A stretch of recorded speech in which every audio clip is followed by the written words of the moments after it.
Economy Disrupted. I'm Matthew Goodman, Senior Vice President for Economics at CSIS. And I'm Stephanie Siegel, Senior Fellow with the Economics Program.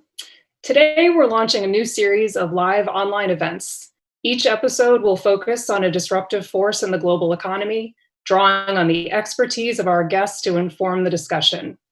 Over the coming months, we will discuss topics ranging from the economic legacy of COVID-19 to technology competition to climate change.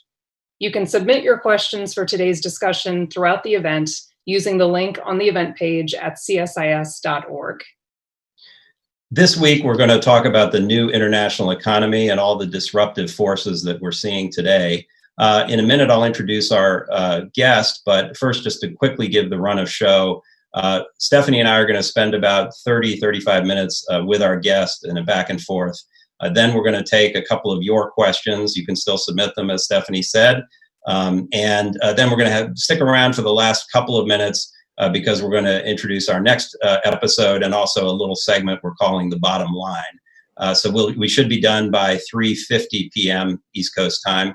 But that's the run of show. And with that, I'm delighted to introduce my two-time former boss, Lawrence Summers, who is now professor at Harvard University, but as I think most people know, the 71st Secretary of the Treasury, and a prominent economist who we hope will be able to elucidate us on many of these questions we're looking at. Larry, delighted to have you with us. Glad to be with you. Thanks. So let me start. I was going to start with an international economics question because that's what we're really focused on here. But in light of the unrest of the last several days, it's hard not to start with a domestic question, which is obviously that this unrest stems in the immediate sense from the killing of George Floyd by the police, but it seems to also reflect, broader stresses, obviously COVID related, but also deeper underlying concerns about economic inequality. And I wonder whether you agree with that and whether you think that there are inequality is something that is an important part of this conversation we're having about the international economy. And if so, what is to be done? What should be done about that?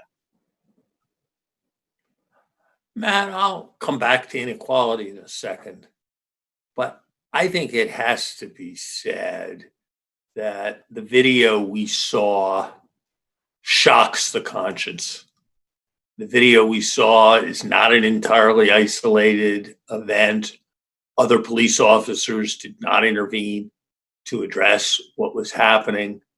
This is not the first time or the second time or the third time that an African American has been killed by someone whose job was to protect him.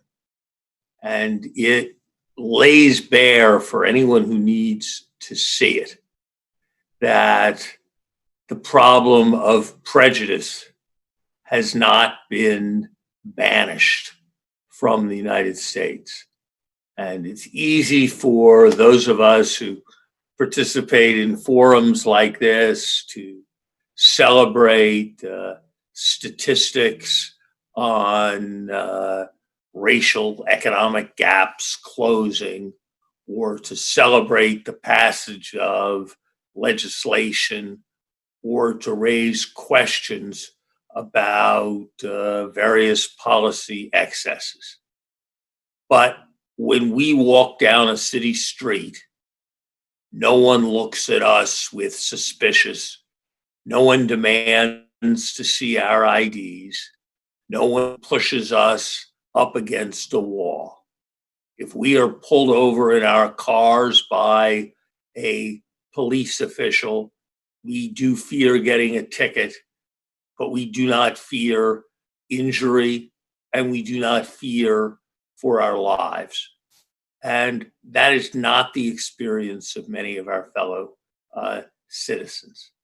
And the magnitude of the reaction to what we have seen, I think, has less actually to do with the general phenomenon of economic inequality than a profound sense of frustration about that difference in the American experience. And I think that there is a rising generation of Americans that some of whom have those experiences, some of whom, my children, do not have those experiences, but who nonetheless think that America can't remotely be the kind of example to the world that it aspires to be as long as events like this can keep happening. And so I think it demands reflection and response from all of us. And I think reducing it to something that more progressive taxation or a larger EITC or a better approach to using technology to complement unskilled workers, those are all very important things. But some things are ultimately very simple. They're about right and wrong. They're about evil. And that's what this is about. And I think that if I had to look for an exacerbating factor, it would be less inequality, but more the fact that the nation's political leadership, the people we look to for guidance at moments of tragedy, at moments of discontinuity, have been so utterly unable to recognize what has happened in terms of prejudice. That is, I think, what has exacerbated and set off the magnitude of this furor, and I think has inflamed young people in a way they have not been inflamed since the Vietnam War, since a year like 1968. And I think that is the right way to think about this, rather than using it as a segue to talk about tax reform or social economic policies. We've had wrong in America. We've had a failure to condemn that wrong on the part of the President of the United States. We've had a failure to embark on moving hearts and minds after so many decades of so much prejudice. That's what I think this is really about. Well said. I think there's a lot to think about here, very sobering. And I think finding concrete solutions is challenging, but we understand that this is connected. I'm going to say something about this at the end of the program. Finding concrete solutions, yes, but some of this isn't what I usually talk about, God knows, but some of this is in people's hearts. Some of this is in the people who supervise that police department, the other people who were in that police department. I have been a strong supporter of more union rights, and I think union rights are hugely important. But unions disserve us when they stand for the principle that it should be almost impossible to fire an incompetent teacher or a policeman who endangers the safety of the public. We shouldn't let this become complicated. It's the most basic kind of right and wrong. And the solution lies in no small part in how we all behave as we walk down the street, in how we behave as we encounter a person sitting next to us on a bus. Let's not push this all off onto the design of public policies. Let's not each of us abdicate in our own responsibilities as we carry on our lives. Okay, again, very well said, and we appreciate your taking the time to address that because it is at the core of what's going on today. What's also going on, of course, stepping back a little bit, is COVID-19, and you've talked about that as a hinge of history. And what do you mean by that, and how does that implicate the global economy? COVID's probably the most significant event of the 21st century so far. The other possible contenders are 9/11 and the 2009 financial crisis. But only COVID has changed in a profound way the way in which almost everyone lives. COVID has had 2 or 3 times the short-run economic impact that the 2009 financial crisis had, and at least as large a potential change in the international system as what happened on 9/11 did, as one looks at the profoundly different performance of the nations of Asia and nations in the West.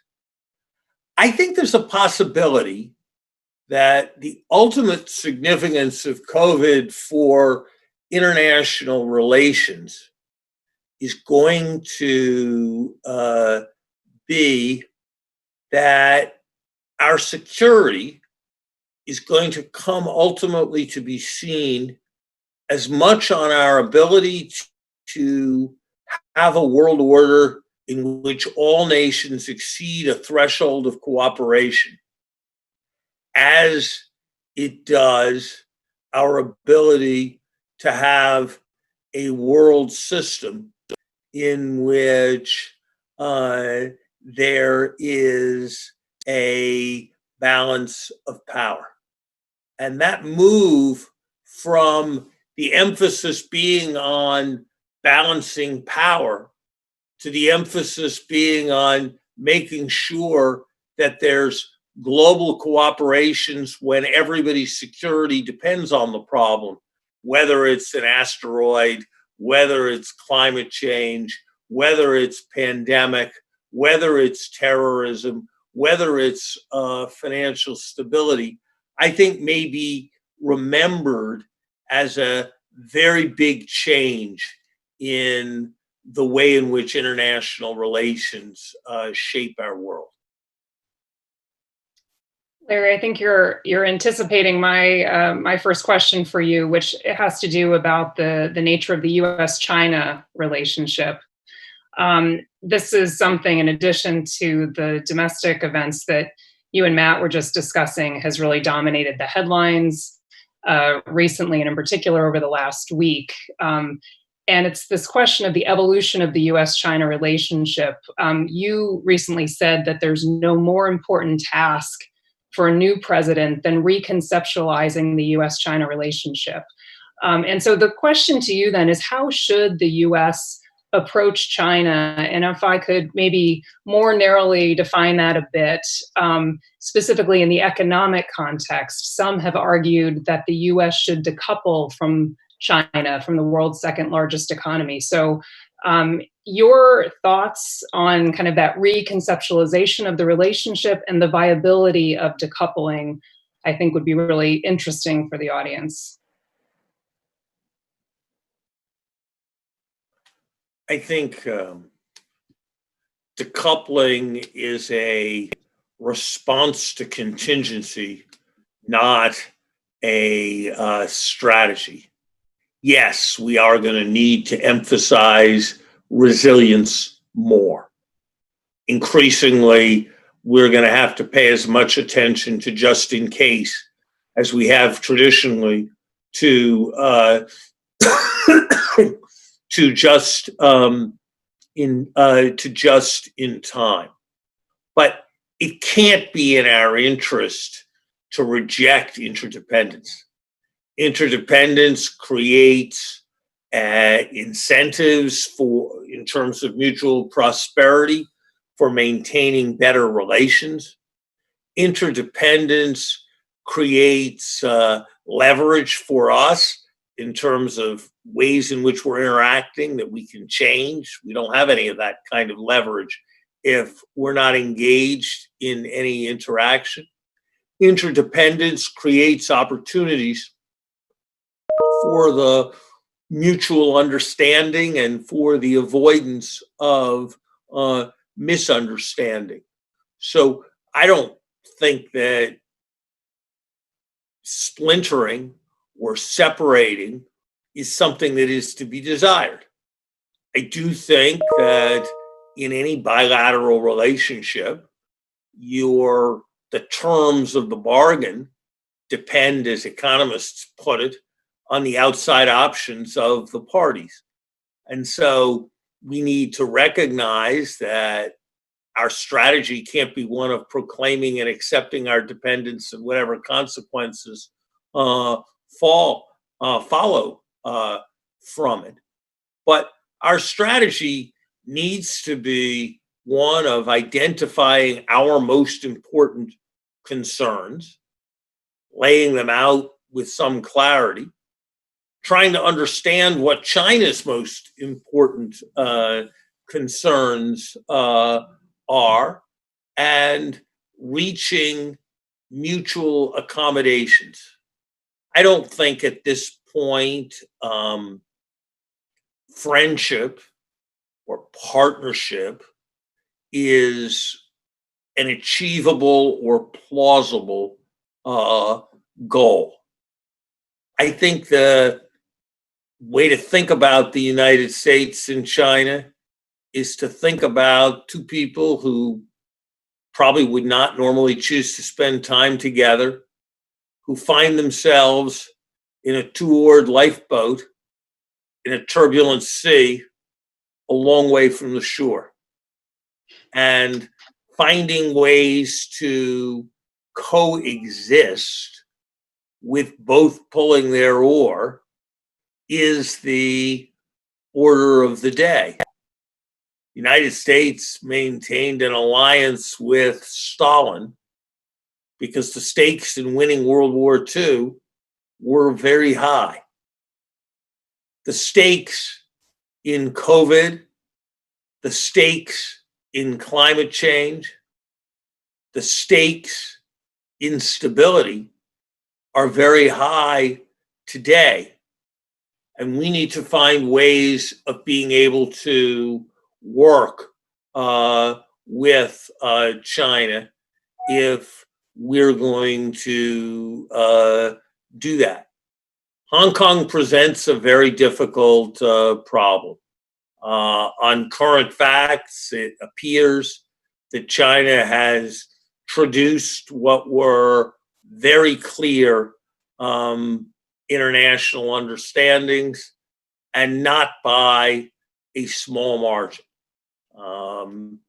It is hard to say that one state, two systems, with the two systems involving rule of law, is something that is currently being maintained in China, in Hong Kong. And yet, the challenge for American policymakers is this: it can't be right to let these events just happen with no response. But the moment when it became clear that Vietnam was tragically off course was the moment when the idea of destroying the village to save it entered the popular lexicon. And what sense can it make to deny the people of Hong Kong their livelihoods because China is denying them their freedom? And so we need a much more carefully crafted policy that doesn't put Hong Kong out of business, but instead is focused on those economic interests in China that make substantial use of Hong Kong. The right kinds of strategic export controls, the right kinds of mandatory reporting on rules of origin. These are the kinds of things that I think we can do to be constructive. But it's a very difficult balance. And I don't think the policies that have been suggested so far, which mostly will hurt the prosperity of the very people who are already losing their freedom, are particularly well advised. Yeah, and for kind of clarity's sake, these are proposals that would kind of wholesale remove the special status that Hong Kong has enjoyed. Special status in trade that Hong Kong has enjoyed. That's right.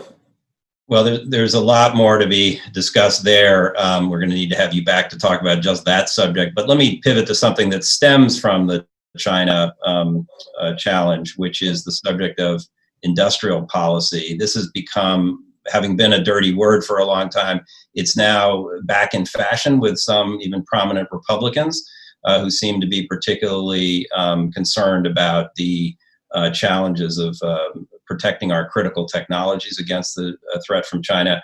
I'd say probably now it's been amplified by the pandemic, where there are concerns about, broader definition of critical supply that needs to be protected. You've traditionally been somewhat skeptical of industrial policy. In fact, as I recall, we used to take on the Japanese about that back in the day. But is the case stronger today? And if so, how should it be targeted in a way that is appropriate? And sort of a related question, if everybody does this, is that going to bring down, sort of the global trading system, or are there risks there if we all kind of go down this road of trying to protect our own industrial base or critical supplies?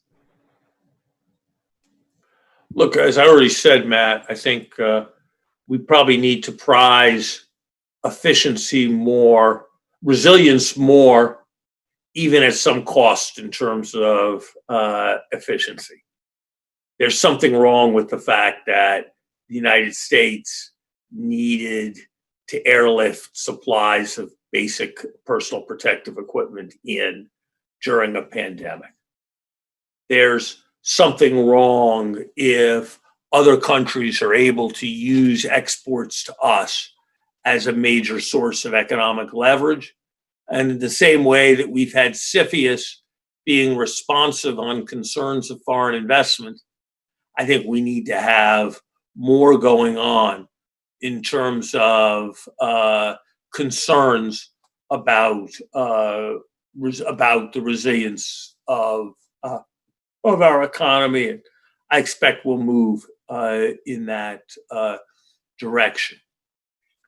I think we need to be very careful about any idea that the path to economic revival lies in a substantially expanded level of employment in manufacturing. Decades of trend in the opposite direction suggest that that's a very unlikely prospect. Even the countries like Germany and China that have been the most successful mercantile successes in manufactured exports have seen their shares of employment trend steadily downwards. And that would be my expectation in the United States, no matter what we do. And so the idea that we can somehow subsidize our way to a manufacturing revival I don't think is a realistic concept. Every country pursues policies that have a major effect on the structure of its economy, whether it's the way in which we pay for healthcare, the way in which the Pentagon procures, the way in which we regulate telecommunications, or the institutions of finance and corporate governance that we establish. Should decision making in each of those parochial areas, potentially parochial areas, give weight to prosperity and generalized prosperity? Yes, I think it should. If that's industrial policy, then I'm for industrial policy. But if what's meant by industrial policy is that governments should decide what the winning sectors are, I think that's going to tend to be quite hard for governments. And if it means a particular fetishization of manufacturing, I think there's not a lot of evidence to suggest that in today's world that's going to be desirable. But if it means that we're aware of whether we as a country are producing potato chips and silicon chips, or silicon chips and prefer the latter, that I think is a natural enough thing to guide our public investments in innovation, to guide our public investments in infrastructure, to guide our tax policies. So I suspect we need to get beyond a debate where some people say they're for industrial policy and other people say they're against industrial policy, and move to a more thoughtful debate that recognizes that governments do affect the composition of the economy, and debate about how they can be most effective in taking on the changing economy. You seem to be very good at anticipating the questions that I want to ask you, because I'd like to pivot now, Larry, to an issue that's been worrisome to many long before the pandemic, but it's now reached proportions that not long ago were actually quite unthinkable. And the topic here is the size of our national debt. So going into the health crisis, we were already forecast to increase the national debt by about $1 trillion in the current fiscal year. We're actually on track now to increase debt by closer to $4 trillion. And the Congressional Budget Office estimates that US government debt held by the public will reach nearly 110% of GDP by next year. You have been an advocate for government support to the economy, in particular in areas like infrastructure, but in the near term, that would require even more debt issuance. So a two-part question for you. Part one is, at what point do we need to worry about the level of debt? And then part two, related to that, is to the extent that low interest rates are making it easy now to finance debt, what happens when and if interest rates start to rise? I think the likelihood is that real interest rates will not rise substantially. I think there are a whole variety of reasons for thinking that the propensity to save in the economy will rise relative to the propensity to invest, and more funds than demand for funds points in the direction of lower interest rates. Insofar as higher interest rates are coming out of inflation, that will create the wherewithal to pay back debt. I do think in general, when you're borrowing more, you should borrow longer term so as to reduce your risks from rollover or liquidity problems. I think we need to think about debt in a broader way. Yes, when we borrow money, we leave a debt that a future generation of taxpayers have to pay. When we leave our infrastructure unrepaired, we leave a debt that a broader set of taxpayers have to pay. When we compensate federal workers by making them pension promises, which we do not fund, we place a burden on the next generation of taxpayers. When we leave the IRS denuded of modern computer capacity and therefore less able to enforce the tax law, we place a burden of debt. When we shift from owning federal buildings to renting federal buildings and have a set of rental payments that lie ahead in order to reduce the measured budget deficit, we place a debt on future generations. When we don't adequately prepare a generation to enter the workforce because we underinvest in their education, we place a debt on future generations. So I think the grave mistake is to measure one kind of debt, treasury bills and bonds, which are the debt that actually carries the lowest real interest rate, and not to measure the debt in deferred maintenance and all the other things that I spoke about. And so I do not believe that the right priority for an organizing principle for economic policy right now is bringing down debt. I believe the country made an important error in pivoting to that as a major area of major challenge for economic policy much too quickly after the 2009 financial crisis. And I hope we will not make that mistake again. Yes, the moment when we should be worried is the moment when there's some sign in the market of a reluctance to hold U.S. debt, a lack of conviction that U.S. debt will be good. We are not at that point. I do not, in all honesty, think we are hugely close to that point. We are, on the other hand, close to a point where people are losing confidence in the ability of the government to perform basic public functions to the satisfaction of its citizens. And that is the crisis we need to address in order to prepare for the long run, not an accounting construct around measures of the federal debt relative to income. So the situation that you describe that the United States and other advanced economies are in is the fortunate position of basically being able to finance these debts right now and to kind of finance our way through this crisis. Many emerging market and low-income countries are not in that same privileged position. And we've been hearing now over the past few months and even last week calls for debt relief for low-income countries, but possibly even middle-income countries.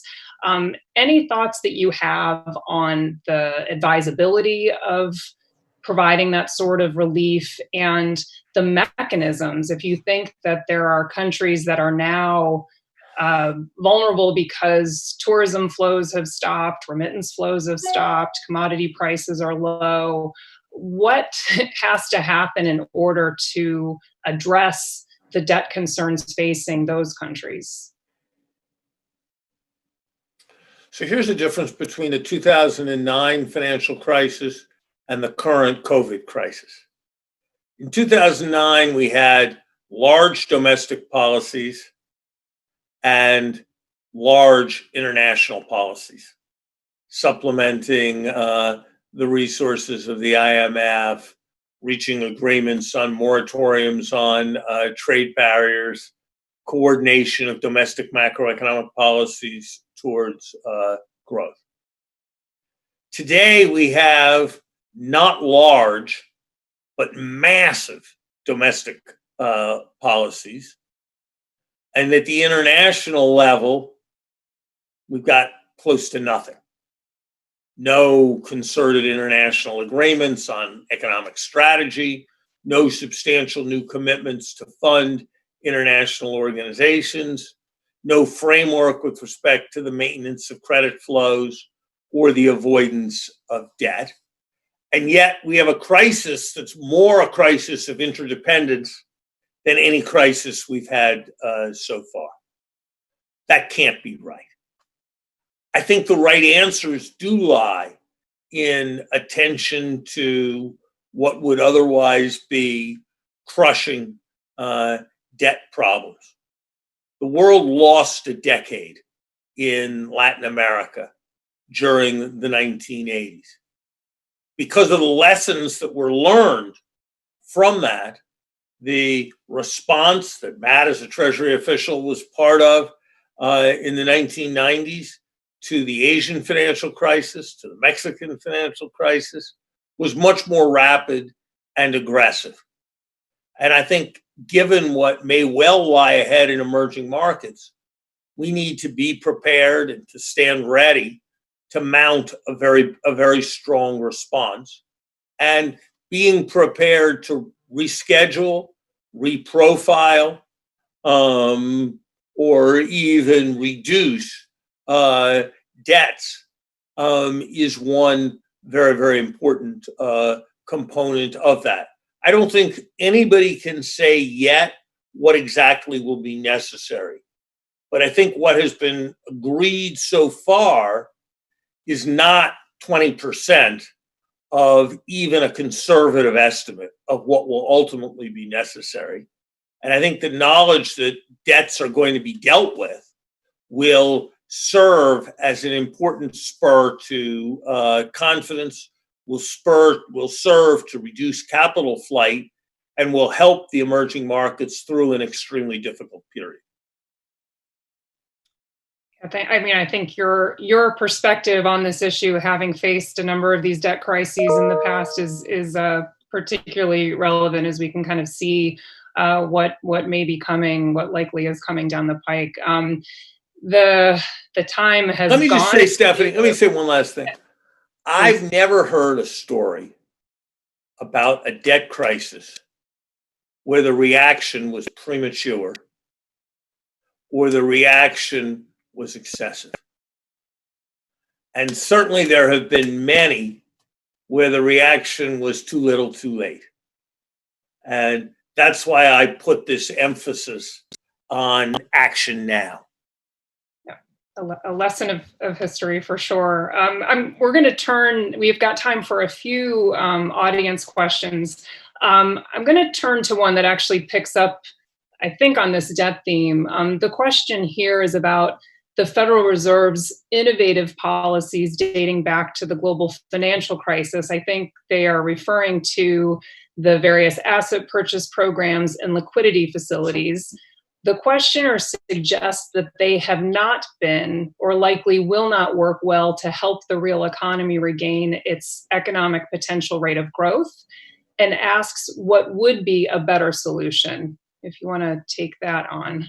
In general, I think that there's evidence that the sensitivity of demand in the economy to interest rates has steadily diminished.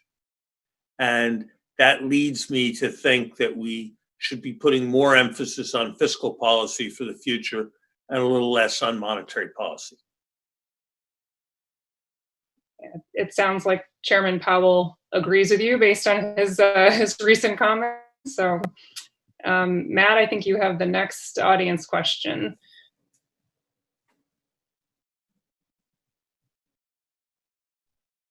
Matt, you're on mute, I think.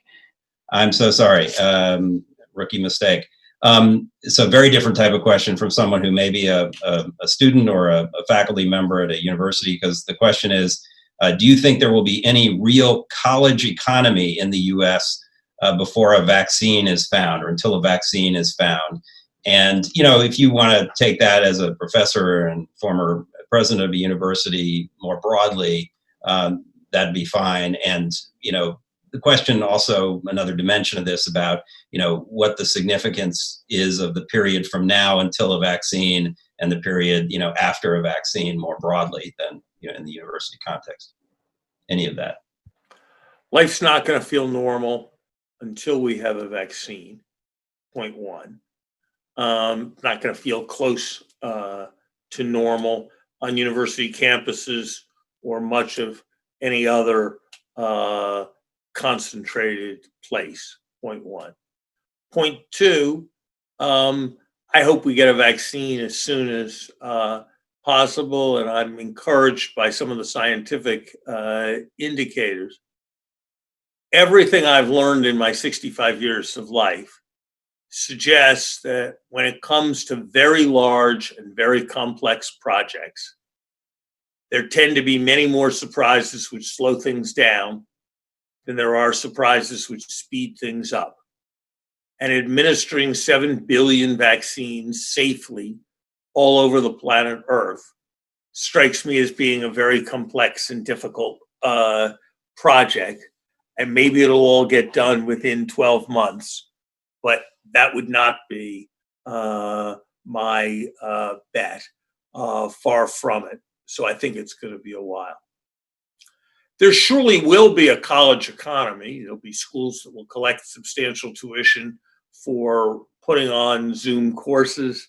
There will be all kinds of curricular innovation around Zoom and related technologies.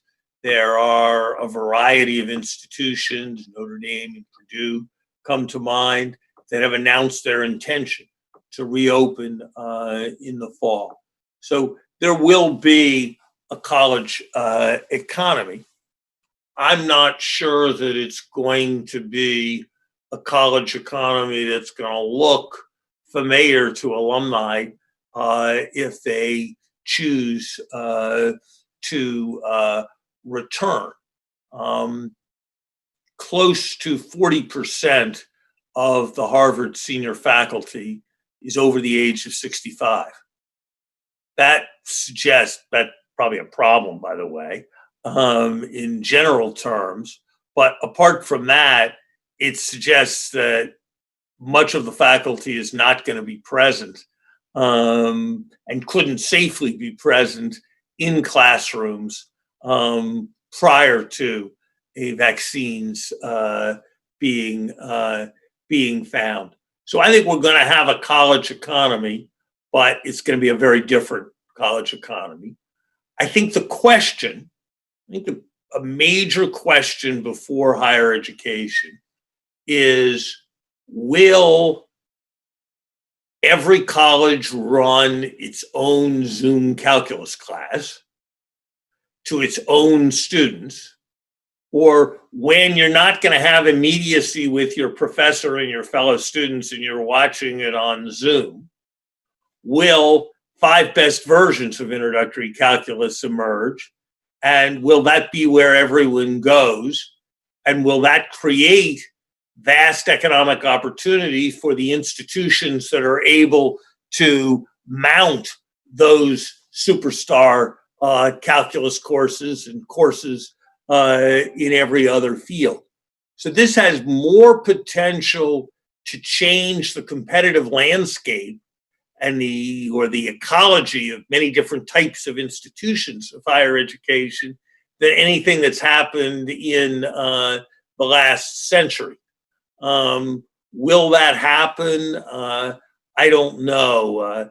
Universities, at least the most top universities, are run disproportionately by their faculties. And while faculties may produce radical ideas, they don't produce radical innovations in their own lives. And so whether that potential for very great restructuring of higher education will be achieved, I'm not at all sure.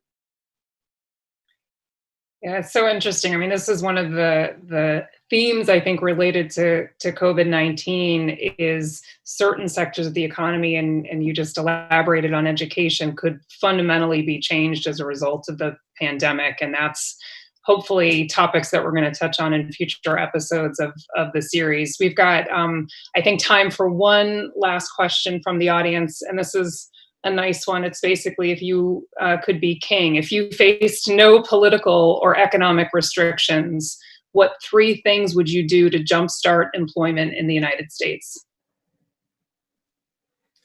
I would launch a massive public infrastructure program, defining infrastructure broadly to embrace traditional areas like highways and water treatment plants, to embrace new areas like the universalization of broadband, and thinking about infrastructure broadly to include a range of green technologies and a range of information technologies.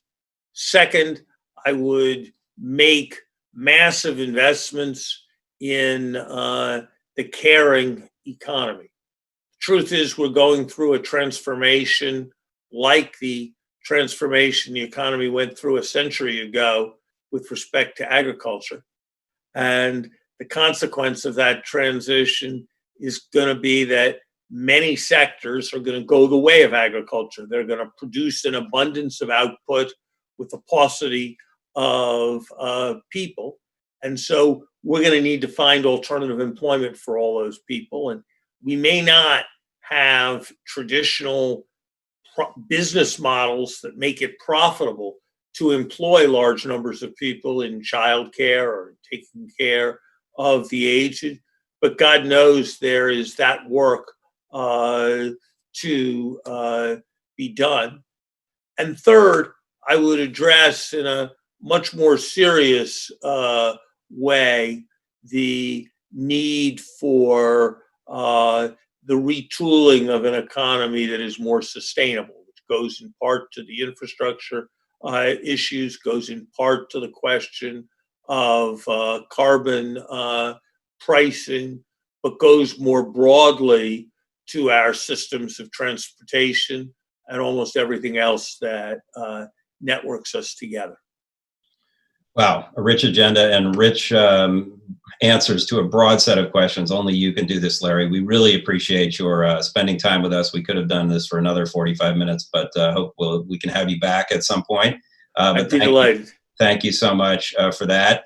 And with that, I'm going to just quickly pivot to, first of all, telling you what we're going to do next time. On June 18th, we've got Charlene Barshevsky, former colleague of yours, Larry, to talk about the U.S.-China relationship, obviously with a focus on trade, but I think more broadly, Charlene is able to go quite broad on that subject.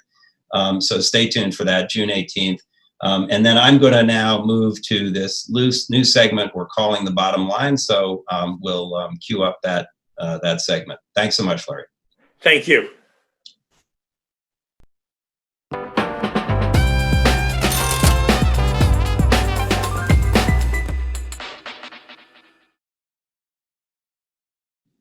So I had planned to talk in this segment about international cooperation or the lack thereof in bodies like the G20 and so forth. But the events of the past week really have caused me to redirect my focus to, again, more domestic concerns. Obviously, the events of this past week have been shocking and sobering. And Larry, I think, put a very nice framing of them in sort of moral terms, and I agree with that entirely.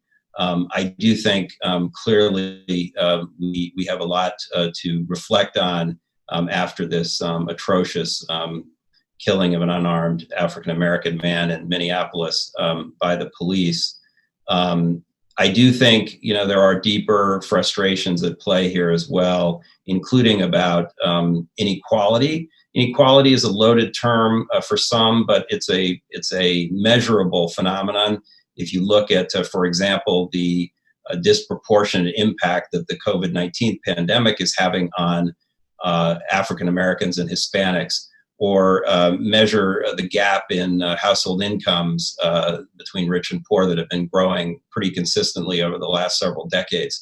So inequality is a real issue. There are, again, moral questions here, but there are also practical ones, and ones that affect what we do in the economics program at CSIS. You look at the relationship between inequality and growth. The IMF has been doing work on this issue over the last few years, and have found pretty clear evidence of a link between inequality as a negative factor on growth, from things like lack of intergenerational mobility. I'd commend their work to you. Also of interest to us is the way that income inequality undermines domestic political support for U.S. engagement in the world in specific things like trade agreements or development assistance. And so these are important issues that we think we have to focus on, even though CSIS is traditionally not focused on domestic issues. But we're going to try to do that more, look at these issues and try to understand them in the new economics program at CSIS. We hope you'll join us on that journey and offer your insights as we go along. Thank you for your attention today, and please tune in to our next episode of Economy Disrupted.